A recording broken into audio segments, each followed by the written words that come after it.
दोस्तों नमस्कार। आज की कहानी बीरा बहन। बहुत पुरानी बात है। उत्तराखंड के जंगल में एक विधवा बुढ़िया रहती थी।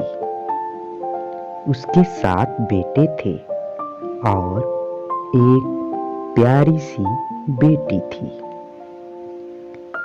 बेटी का नाम था बीरा। कुछ दिनों बाद जब बुढ़िया की मृत्यु हो गई तो उसके ये बच्चे अनाथ हो गए। सातों भाई शिकार खेलने के शौकीन थे। एक दिन वे सातों भाई मिलकर एक साथ शिकार खेलने निकले। उन्होंने चलते चलते अपनी बहन बीरा से कहा, तुम हमारे लिए भोजन बनाकर रखना, हम जल्दी लौटकर आ जाएंगे। भाइयों के जाने के बाद झोपड़ी में बीरा अकेली रह गई। बीरा ने आग जलाकर खीर बनाना शुरू कर दिया। थोड़ी देर बाद खीर उबलकर चूल्हे में गिर गई। इससे आग बुझ गई। बीरा बहुत परेशान हुई। उसके पास माचिस भी नहीं थी। वह आग कैसे जलाती? उसके आसपास कोई घर भी नहीं था। अब वह आग कहां से मांगकर लाए? वह अपनी झोपड़ी से निकलकर जंगल में दूर तक निकल गई। देखने लगी कि कोई घर मिले तो वहां से आग मांग ले। चलते चलते उसे एक बड़ा सा मकान दिखाई दिया। उसने मकान के सामने जाकर उसका दरवाजा खटखटाया। दरवाजा एक औरत ने खोला। औरत ने बीरा को देखकर कहा, तुम यहां से चली जाओ, यह राक्षस का घर है। अभी वह आने वाला है, तुम्हें देखेगा तो तुम्हें खा जाएगा। बीरा ने कहा, बहन, मुझे थोड़ी सी आग चाहिए, खाना बनाना है, बड़ी जोर की भूख लगी है।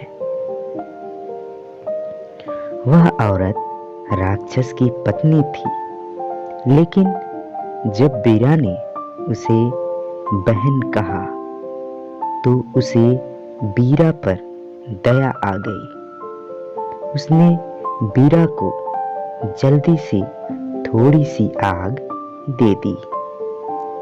उसने उसे चौलाई भी दी और कहा, तुम यहां से जल्दी निकल जाओ।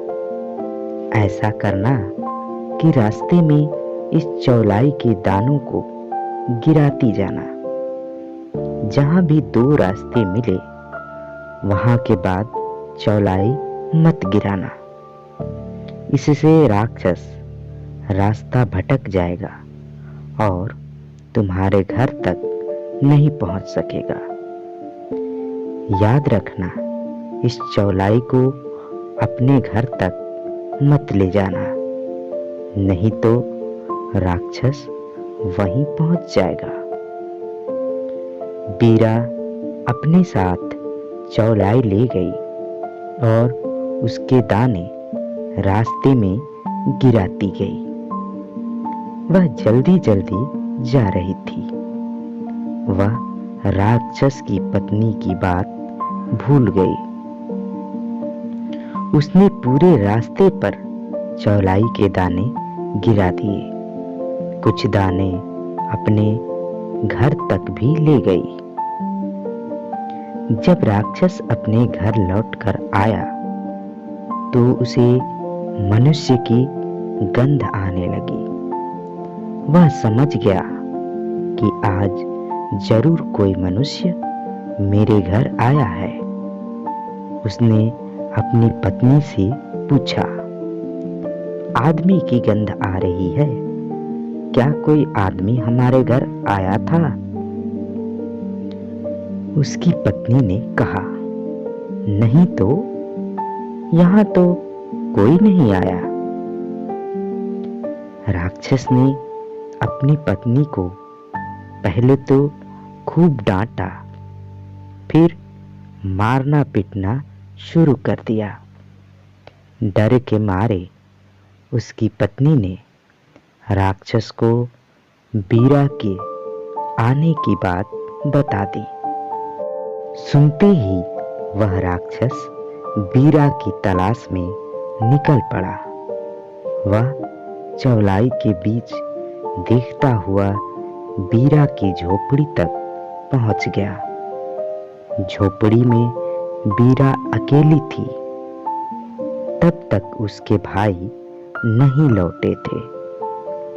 उसने अपने भाइयों के लिए खाना बनाकर 7 थालियों में परोसकर रखा हुआ था।